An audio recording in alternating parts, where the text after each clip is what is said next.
Hello, hello, hello. Welcome back to Joe Daddy's Garage. It is Monday, June 6th, 2022. We're almost halfway through this year already. Almost. Almost. It is moving pretty quick. And it's warm. It's hot. It's sometimes rainy, but it's still good. It's still good. Plenty of other problems going on in the world, so we can all just kind of sit right here, relax, have some fun, maybe talk about some things, and enjoy the company we have, even though it's just mainly me talking to my computer. But I want to welcome you all here. Again, it's Monday, and I do these live streams at 7 o'clock on Monday nights, and we tend to have a pretty good crowd show up. Sometimes we've had as many as 120, 30 people in here. That was probably more during the COVID time when, people weren't going anywhere, but now people have more to do, so the numbers tend to drop down. But we might get 40 to 60 depending on how things are going. And if you would hit the thumbs up button, participate. If you have a question about a classic car of any kind, we don't really care, although we do focus on American cars primarily. But we do have some help from other people in other countries. But if you want to talk about something, by all means, bring it up. And you can ask a question, and we'll try to answer it. Now, if I try to answer it, and if I can't, I have a group of people over there in the chat box who usually do a pretty good job of helping out with stuff that I can't cover. So, if you do have a good question and we get a good answer, you get a bell. Just a little system I have set up. Let's see who's here tonight. Let's see who's first one in is Crash Rider. Barbecue chicken wings, potato salad, baked beans, and fresh chocolate chip cookies. What a meal. Top it off with cars and coffee. Sit back, relax, enjoy. But be sure to hit the thumbs up button. Yes, thank you, Crash Rider. There you go. You get a bell for that. Terry Keithley, good evening, everyone. Hey, Crash Rider, give Barry some barbecue. He looks undernourished. I don't know about that. Oh, and hit the thumbs up. Yes, hit the thumbs up, please. I don't think I've been undernourished for quite some time. Rick Gain, barbecue sounds pretty good right now. Yeah, it does. It does. I had a couple of brats. I went and had some cheese brats. Anyway, so I had those before I started this. Bob Knoll Sr., good evening, everybody. Bear, hope you had a good weekend. I've had a decent weekend. Just stuff going on. But yeah, it's much better than it has been in other places and other parts of the world, as we can all easily recognize. So yeah, thank you, Bob. He says, well, I epoxy primered my car, but I mixed it wrong, and that stuff is a nightmare to take off your car. Now I'm going to mix it right and reshoot the car. What's the best way to get the car clean? So if you're talking about removing the bad mix, that's the thing about epoxy. It is so tough. You're not going to wipe it off with like lacquer thinner. You either sand it off or you use one of those, a metal conditioning tool like we talked about, where you have to strip it off. I don't know how bad, what's bad about it. You say you mixed it wrong. Is it gummy or is it cracking or something? So give me some parameters on that. And oh yes, hit the thumbs up. Yes, thank you, Bob. Rick, did anybody tell Joe Biden that it's the anniversary of D-Day and not Pearl Harbor like he thought it was last year? Let's hope so. Let's hope somebody, has told him in his earpiece, hey, listen, today is not the day, Let's hope so. Just don't get me started. Steve Grimes, good evening, all. Glad to hear Steve. Troy, hey from coastal Georgia, good night in the garage with the car. I hope all had a good week. Glad you're here, Troy. Derek checking in. Hi, Barry, guys. Raining, rubbish weather here in Australia.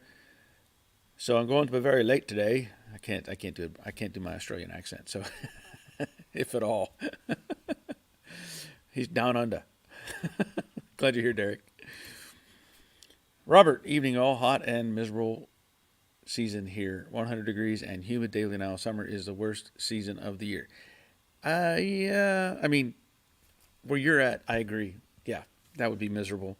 I personally hate being cold, but the excess heat is also not a good thing. But I'm glad you're here, Robert. Jerry checking in from the Money Pit in Middle Tennessee. Glad you're here, Jerry. Rick Stevenson. I got to give you a bell, Rick. I got the coffee. Thank you, man. Thank you. I had not been able to get over to the post office. You know, I don't check it every day or every week. I just kind of check it every once in a while. And I went over there, and sure enough, there was a nice package of coffee from Rick. So again, thank you, Rick. Jessica is checking in from Jessica's two-car garage. Haven't seen you here in a while, Jessica. Hope all is well. Simone is checking in, Evening Berry and chat. Glad you're here, Simone. Troy, I like the peanut gallery on the Camaro. Yeah, that is my.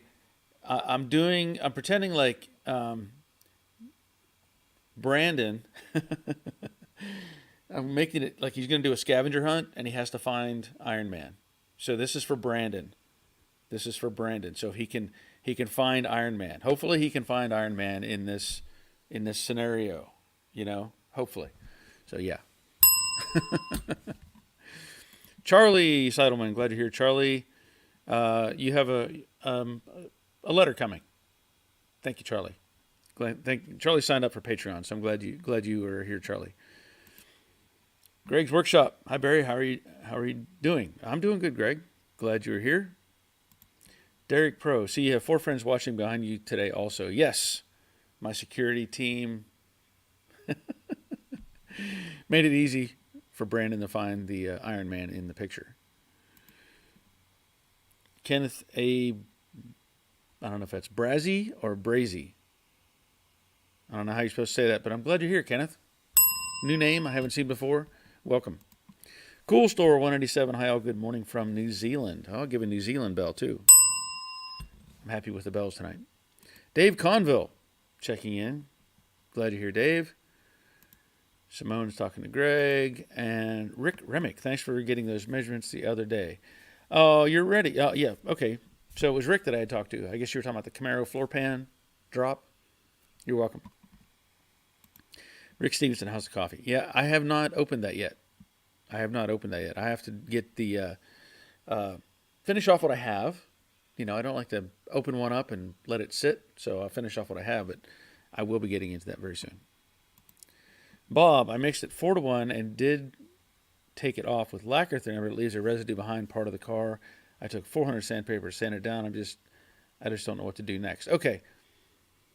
All right, so you mix it 4-1. What does it call for?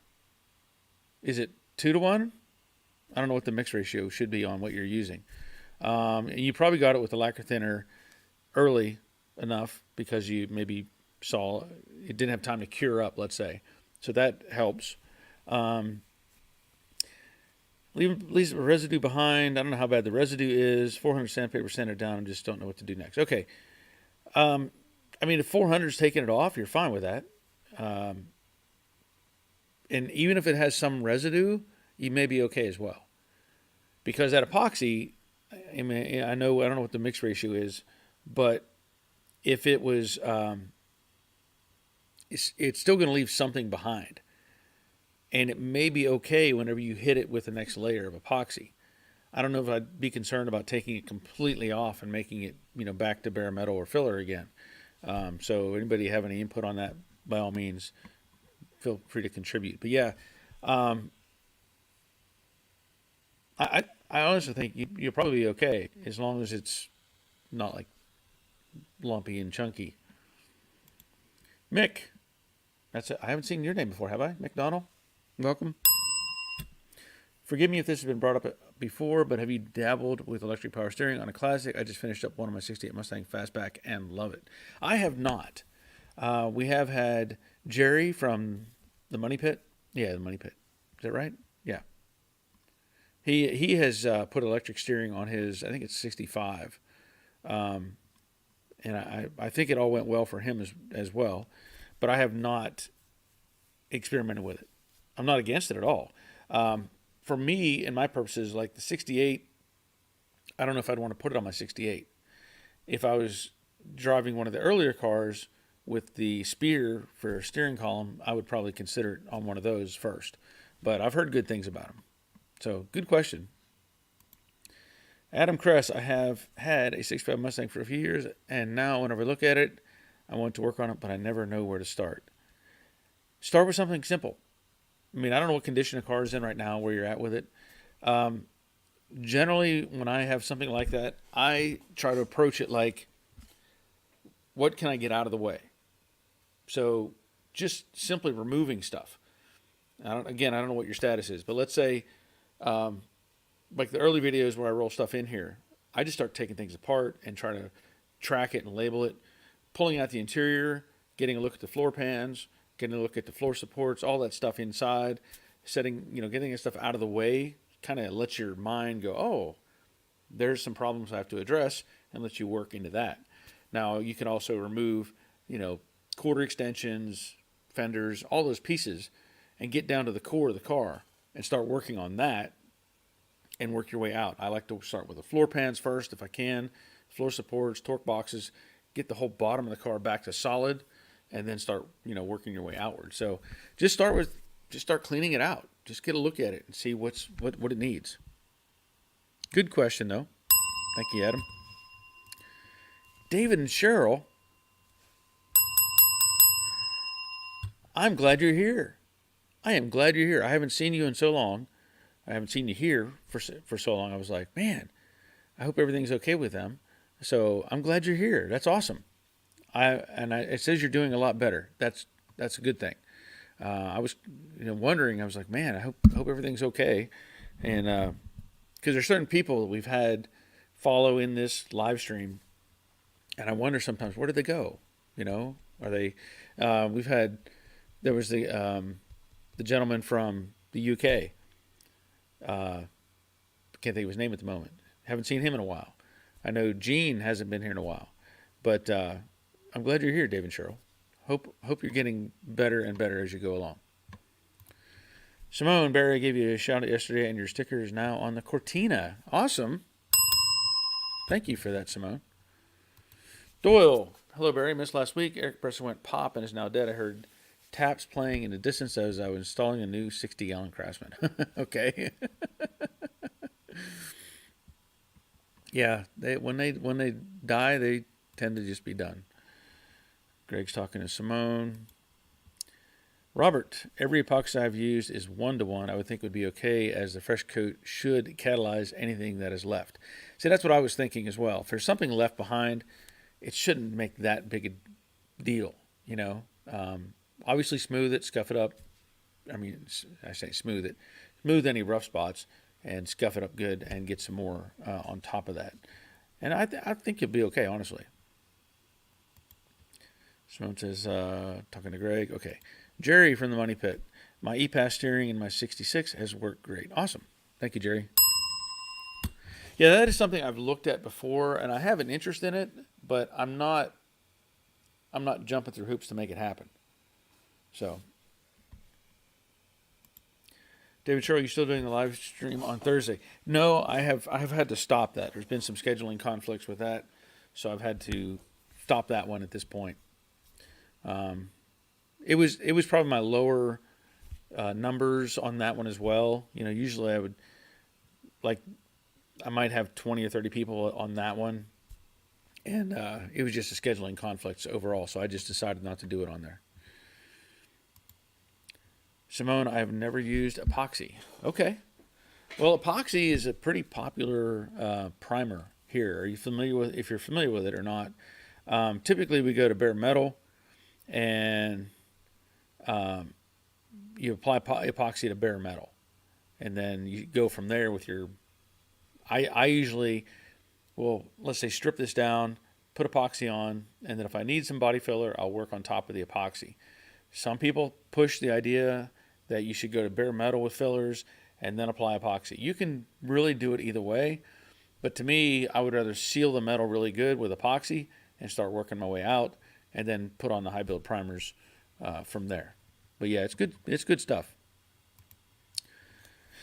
Terry just wondered, do you still have that hemorrhoid locked away? Yeah, it's in another location.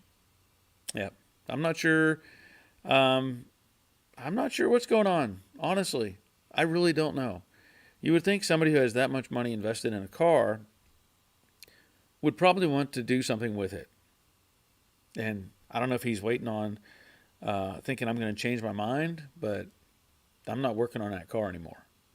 Nope. Nope. I don't. I've just moved on from that. I've moved on from that. Somebody, you know, let's say maybe takes advantage of you and you decide, oh, I'm done with that. That's not happening anymore. So I don't know. I don't know. Alex, hey Barry, have you worked on Chevelles or Buick Skylarks? I have worked on Chevelles, yes. Skylarks, not really. I mean, I may have done some minor stuff to them, but I have worked on Chevelles. I have a couple of videos on the channel on some Chevelle stuff that I did. But yeah, I've done some work on them. Doyle, epoxy is called primer, but is technically a sealer, as I know it's not meant to be sanded. Well, yeah, I mean, I'll go with that. It's not meant to be sanded, but the idea is, to me, it gives you typically you apply epoxy, you have a 4-day window to work on top of it with another primer. I usually let stuff sit, and it becomes so hard that you have to do something with it. I mean, you maybe not supposed to, but I will scuff it all up to make sure it's got some texture to it, and then apply more material to it. Typically, though, you would apply your epoxy, and I like I said, usually it's like 4 days that you can go on top of it with the next round of primers and go from there. But I know my timeline, I usually don't have that opportunity. It's usually put epoxy on something and sit it in the corner and worry about it later. David Sherrill, still a little weak and having to lay down more than normal. Yes, I'm getting better, getting my appetite back. Okay, good. Good. Now, I don't know exactly what all, you're dealing with. I know that my wife and I both had our round of COVID. Thankfully, it wasn't too bad. We got through it, but I know my wife suffered more with the not being able to taste things or smell things. I think all that has come back, but yeah, that's again, I don't know what all is going on, but I'm glad to hear you're doing better and getting your appetite back. Derek, in regards to clear coat we mentioned last week via email, noticed on another channel, Paint Society, he used Eastwood Show Clear on an old Suburban. Came up fantastic. Maybe check it out. Okay. Eastwood Show Clear. All right. Thank you for that. Yeah, because I looked up that other clear that you sent me, and it looks like it's available in like Australia and New Zealand. I forget where else it showed it, but it wasn't here in the States. Jessica, Barry, I've been making every car I can run. Just have one Roadmaster and my dad's 64 wagon to get to a drivable state. Also doing some scale boating. Okay. Well, I know you were doing some RC stuff before, so cool. Yeah, it always is nice when you have stuff. If you have everything that runs, then you can just go start one up and go for a drive. You don't have to say, "Oh, I wish I was driving that one when I have to drive my Honda Fit." Derek, he also showed that a epoxy primer he was using, 4-to-1 mix, thinned down with a reducer, was used as a sealer before base coat. Okay. Is a sealer before base coat. Wow. Okay. So I'll have to see if I can find it. Or if you can send me the link to that video or his Paint Society. Okay. Paint Society. Okay. Thank you, Derek. Thank you for that. Oh, thank you, Cheryl. I got your message. Okay. I won't bring any of that up, but I'm glad you're feeling better, honestly. Simone, I have used zinc primer though. I quite like it. Okay. Yeah, I don't know if we do much with zinc. I know on aircraft we would use zinc as a primer, but I don't know if I don't know how it's configured. Like the stuff we would use on aircraft would be like a brush on type of thing. Um, so I don't know if this is like a spray can of stuff. Did have a weld-through primer that had zinc in it, but it's not the same thing. Not the same thing. Clark, I'm here. We can start now. We saved the neck for you, Clark.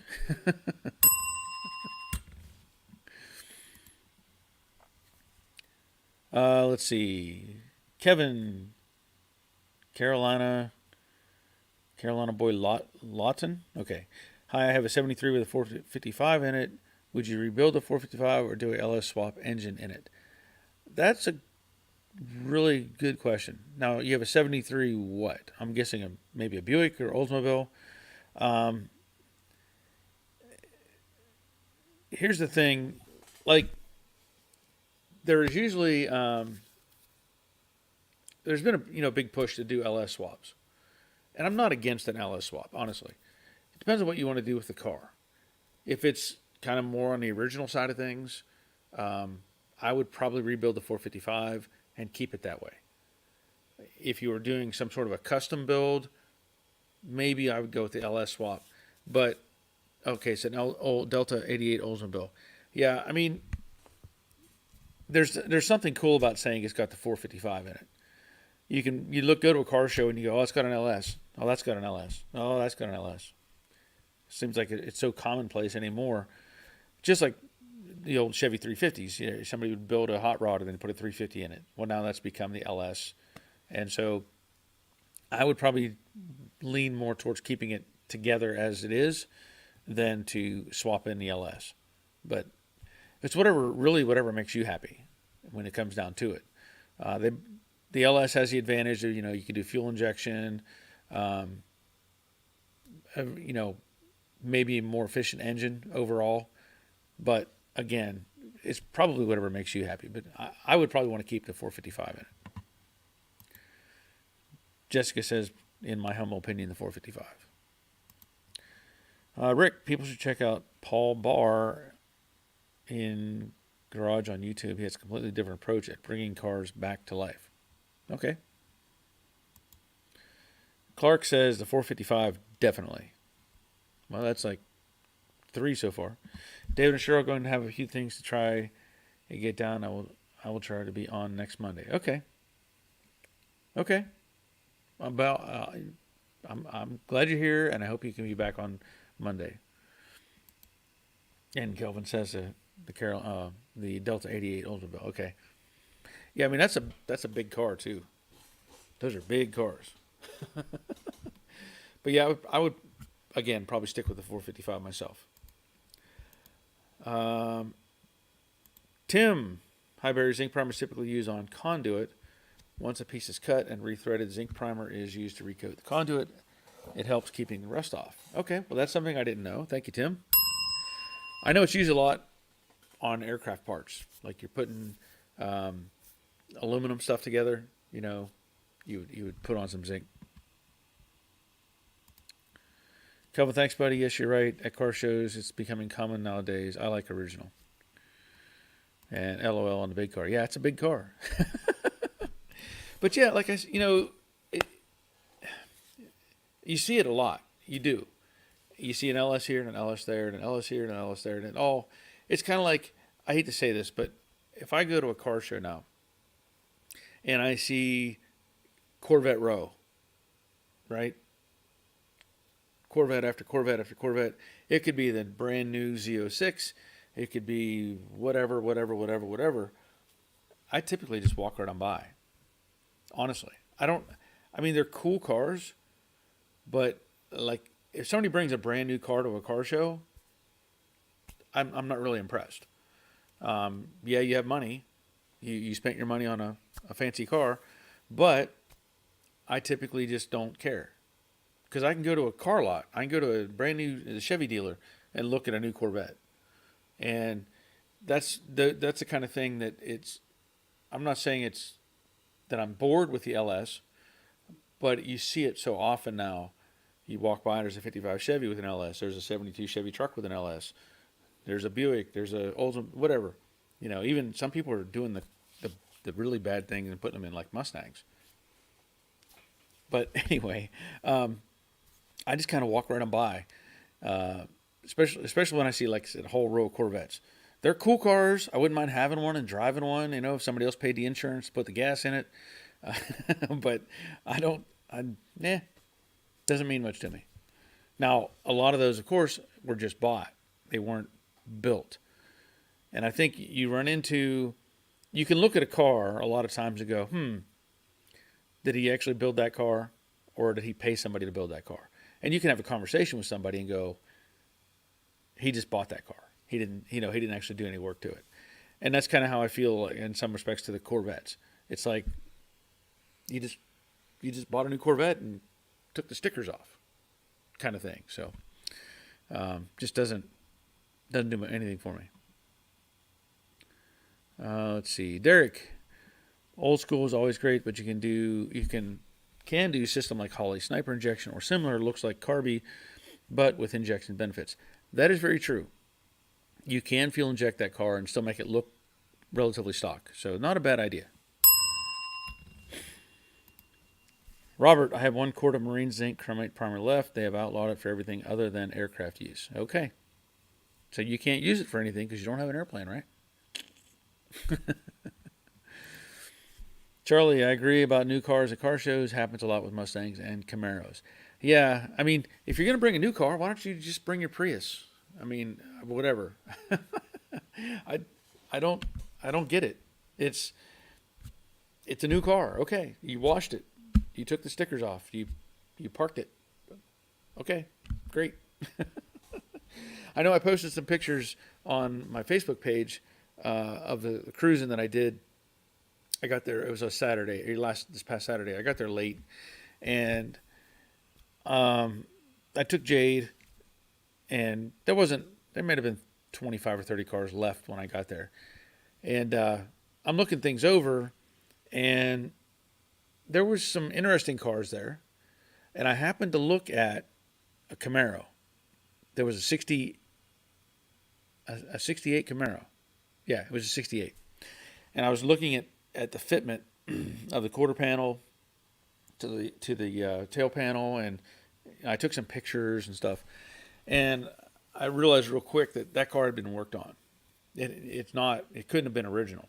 The body lines were too far off, and there was too much seam sealer, and so it just showed to me that the car looked really cool, but it obviously, the detail was not there. Where I stress out over those kind of details, the body lines and seams and all that stuff.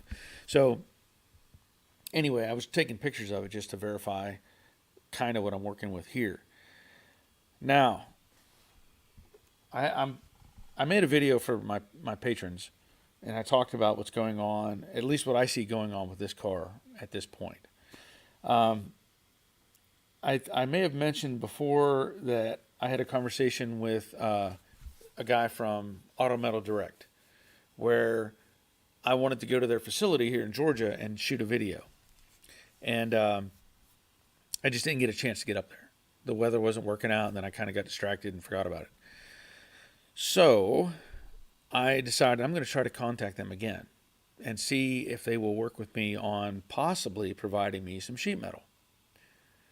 So I did. I called or messaged the guy, and they're interested in sponsoring this build. Unfortunately, the parts are not in stock at the moment. The quarter panels and the or something else, because there's some things that I've talked about with how these fit and how they don't fit. And I know everybody had said, a lot of people say, get out the deck lid and try it.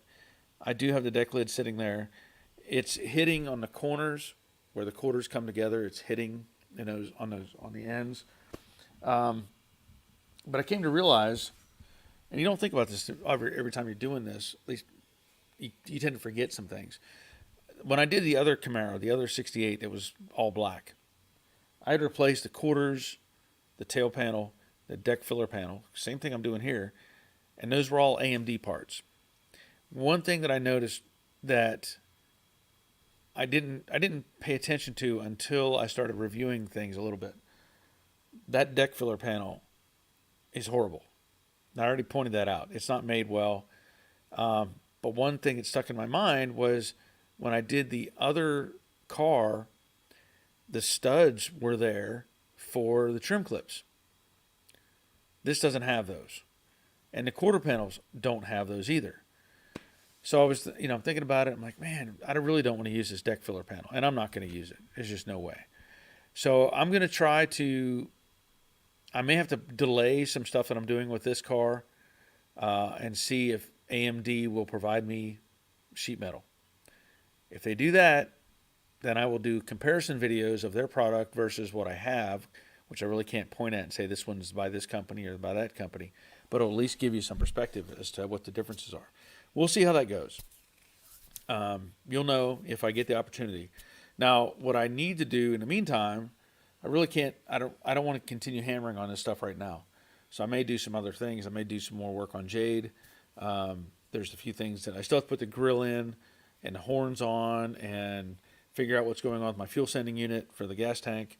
It's just a few minor things, but I need to get that stuff addressed as well. So I may be getting into that this week. Greg is saying, Barry, how is everything going with getting parts? I guess, yeah, I'm not having good luck with getting the parts that I need right now, but we're gonna find out. Hopefully, I can get some input from AMD and maybe get some new parts. Simone, I'm going to a show this weekend. All Cortinas from Mark 1 to Mark 5, spanning from 62 to 82. Okay, that sounds cool. If you'll notice, there's my Mark 1 right there. So whenever Iron Man came out, that was the Mark 1 Iron Man suit. So I like the Mark 1 reference. Thank you for that. Simone's talking to Robert. Are you still planning to visit the UK? Alex, did you do all the mechanical work on Jade? Yeah, I mean, everything mechanically is fine. I mean, I drove it Saturday, but there's still like a few small things that I just need to take care of and finish putting together. Terry Keithley, give me an old flathead with two twos, headers, heaven. Oh, you saying like two barrel carburetors? Is that what we're referring to? Yeah, I mean, nothing wrong with that. Robert's talking to Simone. Charlie, Barry wanted to say something about part 14 of the Camaro build. It was great. We all run into the quarter panel, deck filler, tail panel fitment issue, and he pointed out some new spots to look at. Yeah, it's it's a struggle because again, the panels are different. There's nothing that's working together, like it should be. And hopefully I can address all that if I can get the new panels from AMD. Thank you, Charlie. Michael, Joe Daddy, hit me with your favorite performance rear shocks you like to use. No adjust, single, adjust, double, your preference. Honestly, I don't really get into it very much as far as shock absorbers. Because I don't do any kind of performance driving or anything like that. I mean, I'll go with typically just a stock type of shock because my intent is just to be driving the car. So I don't really get into it very much. Now, if I was building something a little more aggressive, I would probably do an adjustable coilover and just play with it from there. But I can't point to one and say this is what I'm using or why. I just typically go with a basic shock because I'm not going out racing or anything, so it doesn't really benefit me at that point. But good question. Robert, even from what I see in the video, I see a lot of issues with that sheet metal. Oh, yeah. There are a lot of issues. In fact, depending now, I don't know what I'm going to do just yet. I had thought about turning these quarter panels into like a love seat, like a couch. But I don't know if I want to. I'll have to figure that out as I go further down the road. Because they look okay sitting here on the car, but they're just not the quality that I like. So, Rick, I went to a car show several years ago, and they gave A brand new Ford F-150 best in show. Ugh. Why even, no. No, no, no, no. They shouldn't even let that truck on the premises. Best in show. That's an insult to everybody who ever works on their own car. That's just an insult. I couldn't, no. I would probably never go back to that again or participate. That just doesn't, no. Nope. Terry, could AMD supply you with the fastback parts? They don't make Mustang parts, unfortunately. I've already pushed them on that. I've talked to them about it. I said, if you make Mustang parts, I know they'll be good, and I'll help you sell them. But they don't. They don't want to compete with Dynacorn. Just like Dynacorn doesn't really want to compete with them on like Mopar stuff. I think it's kind of where they're at. But yeah, I wish they did. I really wish they made Mustang parts. Simone, I would like a set of Spax shocks for my car. I have never heard of that company, so I don't even know who that is. I must be a European country or a company, because that doesn't ring a bell to me at all. Get it? Ring a bell? Doesn't ring a bell. Shopcat Industries. Happy Monday, everyone. Just at work tonight, but wanted to pop in and say hi. I've been making more progress on my projects as of late, even with the 1970 Hahn riding mowers. Even the 1970 Hahn riding mower runs now. Cheers. Okay, awesome. Shopcat says that is so lame, Rick. Obviously, the show is not put on by car guys. Yeah, there's a lot of times where they will do a car show where it's like a fundraiser. They want to raise, it's a charity event. And I've been to those. I've participated. And I typically, I don't even care. I don't want anybody judging my car. I don't, because unless it was somebody who is a real judge and knows the ins and outs of these cars and all this stuff, I don't want somebody coming by and saying, "Oh, this is nice." I would rather they go, this should have been this size of screw in this spot right here. I'm going to take off a point for that. You know what I mean? I kind of like that kind of approach more than somebody walking by and say, "Oh, that's a pretty blue." And I'm like, "It's not blue. It's not blue. Don't go there. It's not blue." Rick, I think AMD would quickly put Dynacorn out of business if they made Mustang parts. Yeah, and that's kind of where like I said, I talked to them about it, and they said they don't want to be button heads with somebody else. They'd rather just get their market and just stay in that path. So that's where they're at. Simone says, "Good night, everyone. I'm off to sleep now." Have a good night, Simone. Glad you were here. Alex, is it possible to make a living with restorations? I've heard mixed opinions about the auto body industry. Would love to open a shop that offers blasting, painting, restoration services, etc. Well, yes, it is possible. It is possible. I have a friend who has a restoration business. That's all he does. He's got more work than he can handle. The difficulty he runs into is getting enough people that know what they're doing to do the work. But he has tons of vehicles, everything. He works on all kinds of stuff. And I've been to his shop several times. He's got like one building that just does kind of assembly of whatever, final product. He's got a paint building. He's got a sheet metal building. He's got, a whole bunch of buildings, and he's making money. I know he's making money, but he also has overhead, and the hardest part is getting the good people. I think at one point he maybe considered having me come over there and work with him, but I said no, I don't think I want to do that. Now I did co-own a body shop, and we did collision work to start off with, but we also did some restoration work. And again, the difficulty was finding somebody who could do what we wanted. So like my focus would have been more on restoration stuff, but I had to skip around and do collision work and back to restoration work and frame pulls and back to restoration work and welding and back to restoration work. So you have to have a good group of people that understand what the goal is and you can trust them.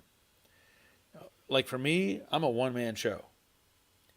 Partly because I just don't really have anybody else that is available, to work with me, and maybe partly because I don't like trust other people's work. Because I've had that problem with the body shop. Somebody would do something and I'd go back and I'm like, no, that's not how this works. Take it apart, fix it, put it back together the right way. So there's a lot of variables that come into play. But yeah, you can make money at it, but you just have to really have to be, let's say, protective of your investment. And then if you, like, I had a business partner. We'd known each other for quite some time. In the end, that didn't matter. It ended up falling all apart, and ended up costing me money. Yeah. So if you go back to when I first started on Jade, like the torque boxes, that was right after I had left the body shop completely, and I was just focusing on doing stuff in here. So anyway, just know you got to put in a lot of work to get there. Dave Britton checking in. Glad you're here, Dave. Rick, the show was to remember the veterans. I think the truck was owned by a Vietnam vet. That may be why they gave it the award. I still didn't appreciate it. Okay. Well, there's a little more parameters there. You're a little more information. So that may have been kind of a courtesy, best in show award, rather than an actual best in show. So, I kind of get that. Clark, it is blueberry. No, it's not. No, it's not. It's not blue. Get away from my car.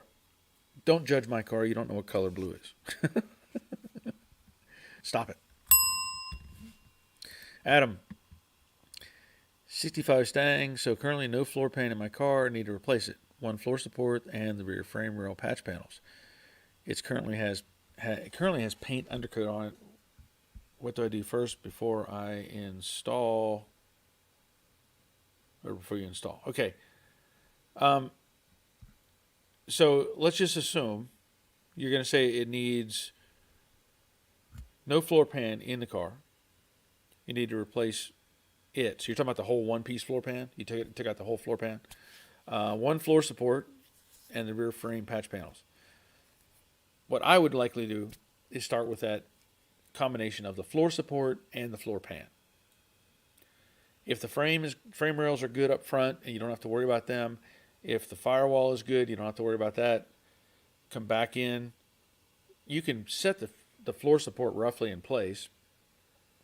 Get the floor pan all drilled up and ready to go. Set it in place, and then once you're happy with how that sits and it feels like it's all level and everything, then you can also address the floor support.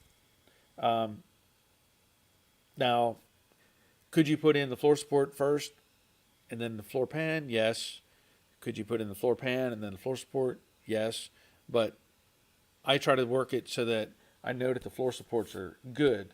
So I may use the pan as a reference point and get the floor support fully welded in.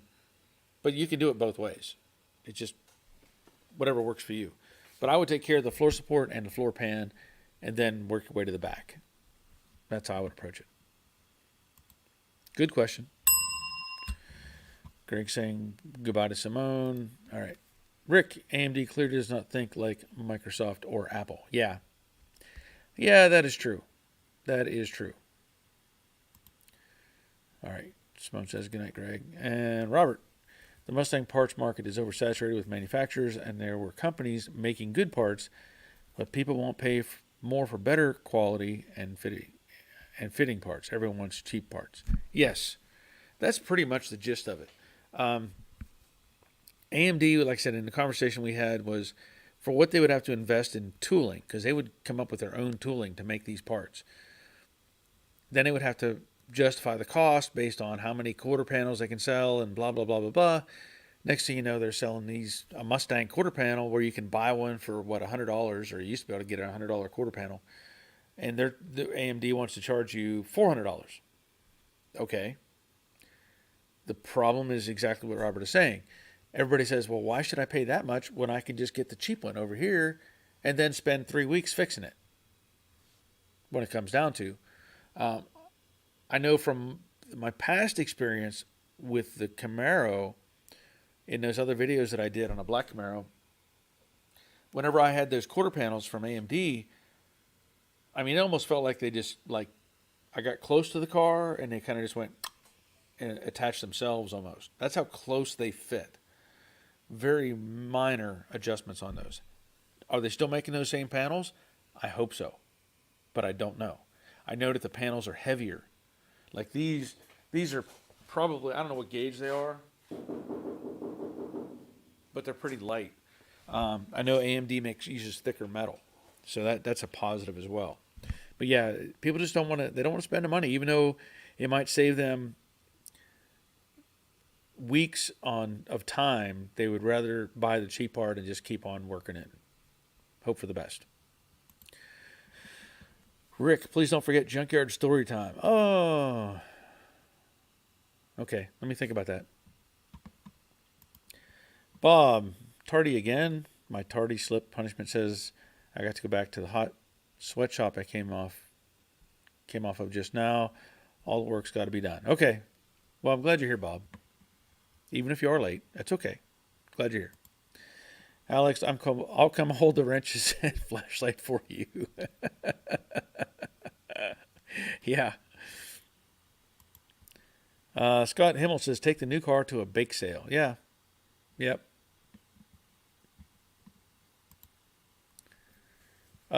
Dave Britton, it makes you wonder how much harder it is to make a correct quarter panel versus a incorrect one. Can't be that much harder. That is true. And, it's like I've talked about it before. When they started Goodmark, they were making quality parts. The owner got investors involved. The investors booted him out of the company, and then they started selling crap. They had the Goodmark name. That's all they cared about. Kind of like the movie Tommy Boy, where they talk about the Callahan brakes. And they said nobody cares about the brakes. They only care about the name. And that's kind of how Goodmark became. So now they're back to selling the junk, sheet metal for the most part. And the tooling that is being used to make all these quarter panels and stuff, who knows what the quality is anymore. I know AMD, they would take an original car, take it apart, and have a new new die made to make these parts. The stuff that's out there now, it's close. That's all they care about. It's close. Forget about it. So you would think it can't be that much harder, but they've already got something that people are paying money to get the panels from. They're not. Why should we invest in another block? People are already buying this junk. Just keep making it. Cash in. That's a different name. Salih Kayas? I'm going to say Salih Kayas. Can you give us a lesson on creating body of a classic car with an English wheel? I wish I could. I do not have an English wheel. So unfortunately, I can't do any kind of demonstration with it. I used to have one at the body shop that I used for a while, but sorry. Wish I could. Derek, I have a new 66 Mustang rear panel. Ford Tooling paid a lot for it. Now a wall ornament. Keeping it for a while may be worth double one day. It may be worth more than that one day. And that's just it. That you have a panel that somebody like AMD could 3D print a die, or mold and tooling, and they could make a new die from that panel, and it would fit. But nobody wants to do that anymore. Troy, I found that you get what you pay for. I'd rather pay more and spend less time on fitment, but I know this isn't everyone. Yeah, you're exactly right. You're exactly right. Because people see the dollar sign and they think, oh, I can get this one for $100. Why should I pay more? Well, the truth is, you need to pay more. Rick, I would much rather have paid for AMD quarter panels on my car instead of the labor cost to make the Chinese crap ones look right. Yeah. Yeah. Troy, even Dynacorn parts are junk now. The ones I have gotten lately weren't made well. Yeah, and I haven't received anything from them in quite some time, so I don't even know how the quality is. I have some Circle K coffee right now left over from earlier. Anyway, Robert. Also, over time, there's less and less demand for sheet metal parts as builder cars dry up. It's an ever shrinking market. That is true. That is definitely true. I can still point to a few Mustangs in my area that I know of. You know, I still have the 67 and the 68 out here. Um, but yeah, you're running out of potential buildable cars. With that said, let me tell you, with the local cruising that I went to, there was a guy there with a 67 Mustang, and it was a six-cylinder car. Unfortunately, six-cylinder car, and he was trying to sell it. And I looked it over. The car was all red, like the body color was red, the interior was red, the headliner was everything was red. But it was a six-cylinder car, automatic on the floor, of course, um, and it had for options.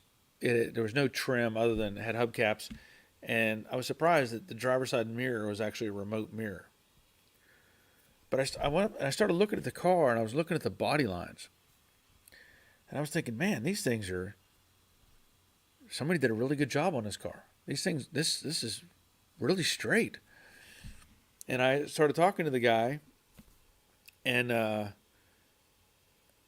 I said, "You mind if I look under the hood?" Because he had the hood shut. He said, "Yeah, no problem." He pops the hood up, and I looked underneath, and it was all dirty, but the engine had been like he had replaced the cylinder head. Apparently, it had a problem, and he replaced the cylinder. He said, "Yeah."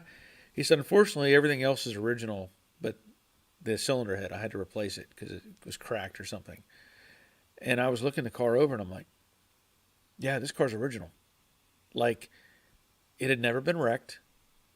Core support, aprons, frame rails, firewall, cowl, everything was solid and original. The fenders were original, had all the right stampings in the fenders. The fitment was really really nice on everything because it had never been apart." And I said something about, "You mind if I look inside?" He said, "Oh no, not at all." So what shocked me, like I put the new door locks or door handles on Jade, and you got to hold it just right or it binds, kind of gets binds a little bit. This car was like butter. I mean, you just hit that door handle and it opened up. You shut it and it just click. It was dead on. And then I looked at the quarter panels, tail panel. Uh, he pointed out there was some surface rust on the deck lid that he had treated or painted or something. Um, and I think he also said he put in new gaskets, front and rear window gaskets. But everything else, it was rock solid car. And his price on it was 10.5. It was 10.5. I should talk to Derek. Derek and I should work it out. If I know in Australia they're bringing big bucks for the Mustangs, maybe I should buy this Mustang, and Derek, I could send it to you and you could make some money on it. But man, it was a really nice car overall. The odometer, I think it was accurate, said 60,000 miles on it. He had said he bought it at an auction, and he said it looks like some little old lady had it and parked it in a garage. And I think there was I did find a little bit of bubble rust on the quarter panel on the passenger side, and just starting on the door, in the right side door, um, and it was just a little bit of a bubble on the right front door.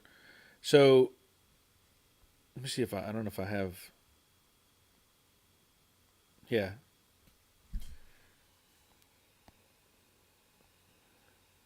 But that's the car right there.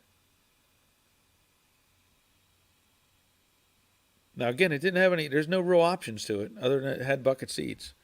Um, but there's the interior. I don't know if you can see that very well. But the interior was clean. No split seats. I don't like it being all red, but it was red, red, red, red carpet, red seats, red doors, red everything. But it was a pretty nice car. Um, so I don't know what that's worth over in Australia, Derek. Maybe we can communicate and 'cause I know where I have the guy's number. I can contact him and get a hold of him. Tim says, Salih, check out Make It Custom on YouTube. So there you go. Thank you, Tim. Derek, even cheaper mechanical parts don't fit, need a modification, more time wasting, where more expensive or genuine is no issue. Yes, very much so. Tim says, the guy's name is Carl. Go back through his videos and you'll see how he used the wheel. Okay, thank you, Tim. Rick, if I know you had that original 66 tail panel a year ago, I would have given you good money for it. Yeah, but it was in Australia. That's the hard part. Greg, very so hard to get good parts. Yes, it is hard to get good parts. Derek, should buy it. Red on red is getting rare, especially if it's all original. It's only original ones. Yeah, that is correct. Alex, how many projects do you have lined up aside from the Camaro? Um, that's a good question. I have, once I get the Camaro out of the way, and maybe even before I get the Camaro out, maybe I should do that one next. I need to put a front straight axle on a 56 Chevy for a friend of mine. So that is a minor, smaller project, but he wants me to do that. So I should maybe contact him and get him to get his parts and get that together. So that is one I need to do. I do have a 69 Fastback Mach 1 supposed to be coming eventually after I get this out of the way. So that's on the agenda. And then, of course, I still have the 68, the red 68 that I have outside, and the 67 that I want to turn into a fastback. So if you haven't seen, I know I've shown this before. Where is it at? I have pictures of, well, I'm pretty sure I have pictures of the red car. I thought I did. Oh, yeah, there it is. So that's the red 68. And that was a V8 car with a 3-speed manual. Those are not factory disc brakes on the car. Those are like Granada brakes. But I almost kind of want to do this car just like it sits. I almost want to do it like it's just a patina car. Just get it running and just drive it like that. I kind of want to do that. And then I don't know if I have pictures of the 67 on here. I thought those are probably on. Oh yeah, there's the 67 that I have, and that's an original V8 car with disc brakes. Pretty sure I'm pretty sure that had factory disc brakes. So anyway, those are on my list at some point. Derek, LOL, shipping is a big issue here at the moment. Market has slowed down here also. Okay. Dave, Barry, I have a junkyard question for you that could turn into a story. We had some scary fires. Did you? Actually, yeah. And I think I've talked about, I'm pretty sure I've talked about this one before. But I can make it a junkyard story. How about that? Junkyard story time. Rick always likes these. And I know several people do as well, but Rick likes them. And I'm pretty confident I've already talked about this one, but I can maybe relate it to some other stuff that happened at the junkyard. So it wasn't uncommon for us to cut up cars. We'd scrap stuff. Sometimes you'd get a car in that was wrecked, and you'd have to cut off something. If you needed access to, if it was mangled up front, you were trying to pull the engine out of it, you might have to cut the frame rails off or just to get it loose so you can access stuff. And in this case, my brother was trying to cut, I think he was cutting the front frame rails off of a station wagon of some sort. I don't know what kind of station wagon. I don't remember what it was, but I do remember it was kind of a bluish color. Now, at the time, he was probably 16 or 17. So I would have been 10 or 11. I think that's a bracket of time. Maybe a little bit older. I don't know. But the car was close to the main garage. And along with it, there was a bunch of other cars around this thing. And so I'm kind of off to the side, and he's got out the torches. Now our torches, we had the great big, the really big bottles, and we had them on like a dolly thing that we would tow behind our junkyard dune buggy thing. And so he's working on cutting this frame rails off, and I'll never forget. I'll never forget. It's like one of those moments where you see somebody's face and you just never forget that what they're saying, or how it's what's being conveyed, right? Well, I'm standing there off to the side of the car, driver's side, and my brother was cutting the frame rail, and he cut through the fuel line, or whatever. He got the fuel line, and we're both standing there, and we hear this kind of sound. And my brother looks at me and just says, "Run." Run. So I just take off running. I'm like, I don't know where to go. I'm just running. And he runs over, and I guess he was worried that the acetylene tank might do something. So he runs over and he shuts off the valves, and he takes off running. And then the car blew up, basically. I remember looking at it and hearing the boom and seeing the back end come up off the ground, and then it came back down. Apparently there was gas in the tank, vapors or something. I don't know. All I know is it went boom, and it blew like flames everywhere because the gas, when the tank blew, it just like a fireball in all directions. So it caught like one or two other vehicles on fire. Well, we don't have any firefighting equipment. We don't have extinguishers, there's nothing really. We may have, but it was nothing for this thing. And it just so happened that our neighbor, who was a farmer, friends with my dad, he was coming down the road with his hay wagon or something. And he had enough sense to try to get that car out of the way. So I don't know if he did it or my brother did it. They grabbed a chain and they slung a chain through the side glass of the car and got it to go out, around the post, and grabbed that chain and hooked it to the tractor and pulled it across the road into the farmer's field. It was his field. Did that, and then I know he hooked to some other vehicles and tried to pull them away.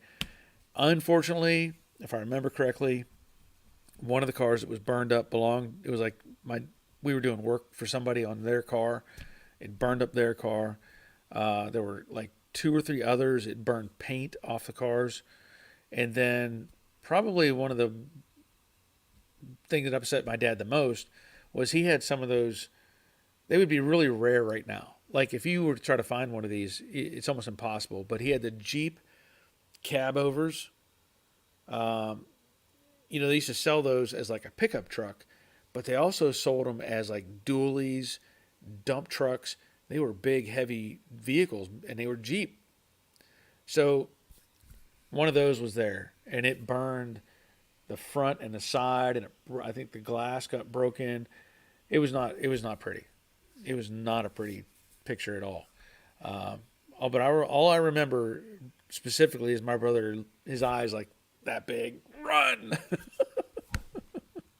So that's what I did. Now we did have some other fires. To be honest, I don't think I've ever talked about this. My dad's 69 Mach 1 that I was trying, I would go and start the car up every so often. It's set up in the backyard. I would go up and start it up. I would run it through the gears. Might roll it back and forth and make sure it's moving. I almost destroyed that car. Because I was young. I was probably 14, and I decided I don't know why. I wanted to like put air shocks on this car. I thought it would be the cool thing to do. So I got the torches, and I cut the shocks I started cutting the shocks off of that car, and I caught the grass on fire underneath that car. And I was seriously panicked on that one because I had no idea what I needed to do at that point. But thankfully, I was able to. I don't know if I got dirt and threw it underneath the car and was able to get it all out. Dad never knew about it. Dad never knew about it. Now you guys know. Y'all know. So anyway, that was two little fire stories from the junkyard. Thank you, Dave. Good question. Shane, I'm late to the party, but I bring the laughs. Okay, well, thank you, Shane. I'm glad you're here. Glad you're here. Doyle, is the Brooklyn Pony gone now? It's out of my space. It's out of my space. It's not. It's not gone, but it's no longer in here, and it won't be back in here. Nope. Nope. That bridge is severed. Carry on. Carry on. Derek says you might know someone though. Okay. Talking about the Mustang. Let me know. I mean, I don't know what that car should really bring, but it's a really pretty nice car.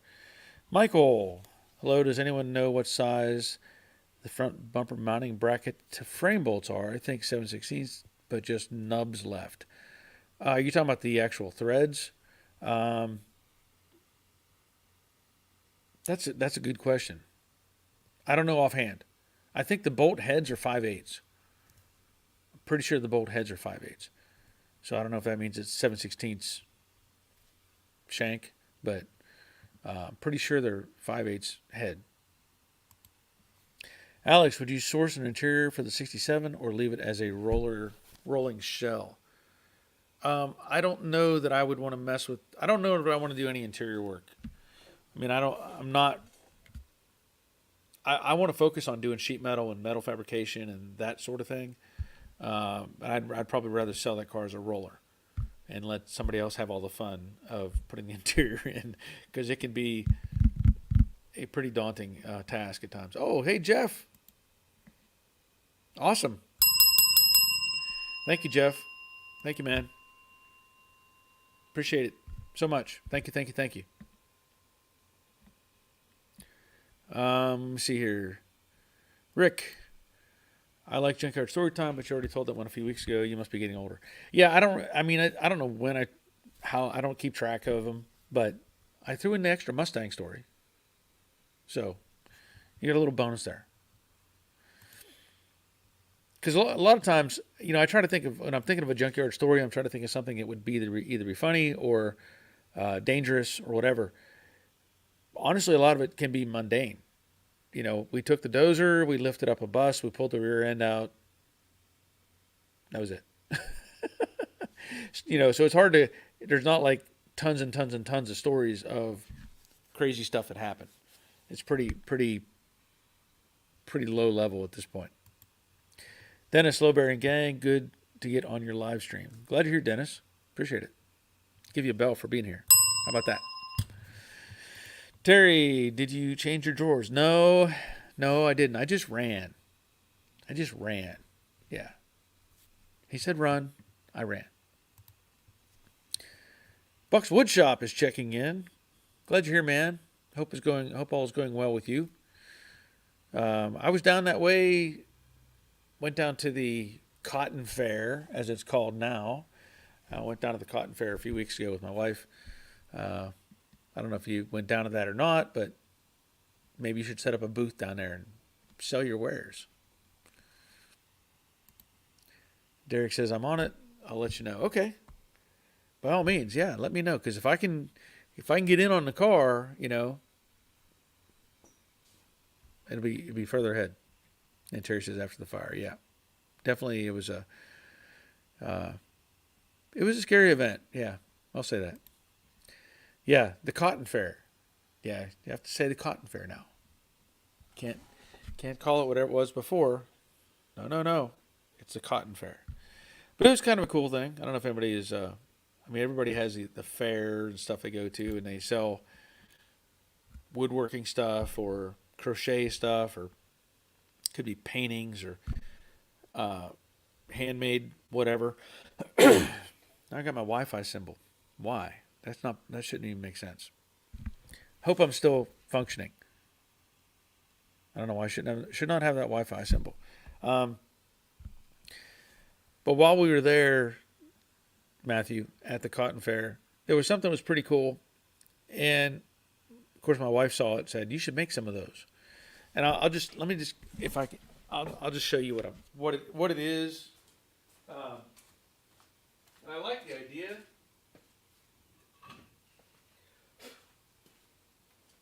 What they did. This is just an old. I don't know. I got this at a junkyard or something. Chrysler hubcap. Right? Kind of, whatever. What they did is they made like bird nests out of these. Anything was rounded. They just cut a hole in the center, mounted it to like a board.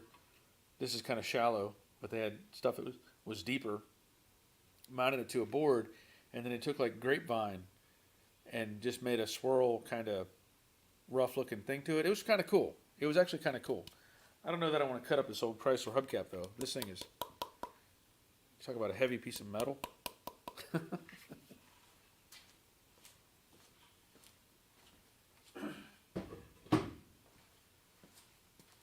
But anyway, they made them out of, they were making them out of like old lunch boxes and all kinds of stuff. So, just one of those unique things that you find.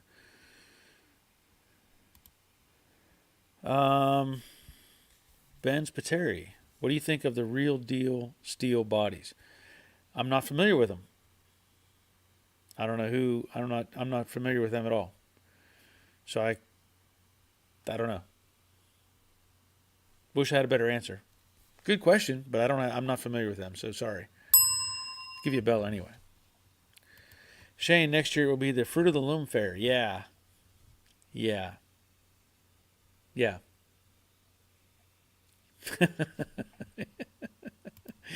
Yeah. Well, you can see my little sticker right there. Yeah. Anyway, so I mentioned earlier I'm trying to work with AMD to get some panels for this car. If they can get them in stock, maybe they can get them to me and I can do a comparison video and show what's going on. But at this point, I may be just kind of pausing with the Camaro because this metal is just so all over the place that I may just step back for a minute and do some other stuff. I still have stuff to do on Jade, so I may approach that. One of the things that I'd like to do, which I had planned for Jade, was I want to get underneath the car, as in I want to put it on the lift, undercoat it, take care of any loose ends or stuff that's not in the right place, whatever, and get all that taken care of. So what I might end up doing, depending, I may be able to push this car all the way over there and get Jade in here, get it up on the lift. I was just thinking about this the other day that I know I put all that front suspension together, but I'm not so sure that I put all the cotter pins in the ball joints. I don't remember putting the cotter pins in. It's just one of those little detail things. It's like I put it all together, everything's tight, but I can't remember specifically putting the cotter pins in. So little things like that, I want to make sure that's taken care of. There's another thing that kind of bothers me in a certain sense. The little plates that go in the floor. Now, people have said before, those are drain plugs. Those are not drain plugs. Those are tooling plugs. So whenever they would put the car on a jig and assemble things, that was an alignment for the floor pan. That's why those holes are in the floor. Those are not drains.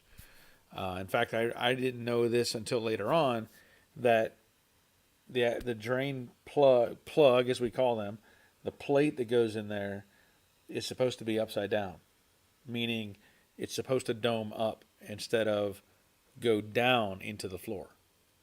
So we all think, I know I used to find these cars where that plug had the recess down, and I thought that was always normal. As it turns out, that's not. They were supposed to go the other way, and I think the idea was when you have your carpet is flush. It doesn't have a recess to sit down in. So if you're ever putting one of those together, make sure you put the dome up on the plug fillers. But I know I have mine in the wrong way. I have been the wrong way. Am I going to change them? Probably not. I don't want to dig into it and mess with it. But one thing I don't like is the screws going through the floor pan. And not that I'm going to go in and remove those or weld the holes shut or nothing like that, but the screws stick down like that far. And I look at it from, I don't want to necessarily say a safety standpoint, but if I was underneath that car and I'm walking around trying to work on something and I hit my head on one of those screws, it would make a nasty gash. So in my mind, what I want to do is take a Ziz wheel and cut those off to where they're just short nubs. I don't care if it's original or not. I'm not trying to impress anybody with it looking original necessarily, but I would rather get rid of some of those spikes sticking down for no reason and trim it up and just put some paint on it and undercoat it. So anyway, just some thoughts that I've had on the what I need to do. Dave, do you get to many swap meets your way, Barry? No. I rarely get the chance to go because I can't say there's any swap meets that are local. I know south of me there's one in a pretty big swap meet down in Moultrie, Georgia, but I have not been to that one. And they've been doing them at Atlanta Motor Speedway, but I don't keep up enough to know exactly when they do them. Because Atlanta Motor Speedway is about not even 20 minutes away from me. So I could, go to one of those, but I just haven't been able to. Robert, do the straight axle swap while waiting for steel. That's a good point. I have to say, I don't know if I'll have to call him up and see if he's ordered the parts. Because I know he has to custom order the subframe thing, whatever, and then they build it. They don't stock them. They build them and then ship them. So I don't know how quick he could get that. But that's a good idea. I like it. Dave, you mentioned the straight axle 56. Is that something that can reasonably be undone when the customer comes to his senses? Did I say that out loud? Can it be undone? Yeah, not really. The problem is you cut off the whole front of the frame, right in front of the firewall. Just cut it off. And then you sleeve on the new piece and weld it all together. That's what you get. Now, the alternative, I think, is to just buy a whole new frame. Just to buy a whole nother frame and swap the whole thing out if you want to go back to an original. It's not my project. I mean, it's his, and I've tried in the past to talk to him about some of this stuff, and he has his own mindset, what he wants to do. So, it's his car. Terry, where does AMD make their panels, or does someone make them for them? Oh, I'm sure they're made in China. I'm sure they are. That's where everything gets made, but they generally have better tooling than the other guys. So it may probably still made in China or Taiwan or whatever, but the tooling is normally so much better with AMD that it really doesn't matter. I mean, it does. I'd rather have they were stamped here in the U.S., but they're gonna have to keep it,